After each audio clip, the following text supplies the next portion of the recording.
अस्सलाम वालेकुम अज़ीज़ तलबा, आज हम सीखेंगे 3 अदद की शनाख्त करना और पढ़ना लिखना। अच्छा बच्चों, बताओ ये क्या है? क्या आपको नहीं पता ये क्या है? कोई बात नहीं, चलिए हम आपको बताते हैं ये क्या है और इसे कैसे लिखा जाता है। जी हाँ, ये 3 है।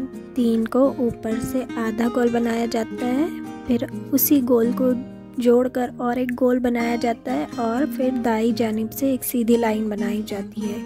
ये बन गया हमारा 3। अब देखिए यहाँ पर 3 को लिखा कैसे जाता है। ये क्या है बच्चों? पेन। यहाँ पर बहुत सारे पेन हैं। चलिए हम गिनते हैं कितने पेन हैं। 1 2 3। कितने पेन है हमारे पास? 3। अब ये है आइसक्रीम। यहाँ पर कितने आइसक्रीम है? जी हाँ, 3 आइसक्रीम है। ये है फूल।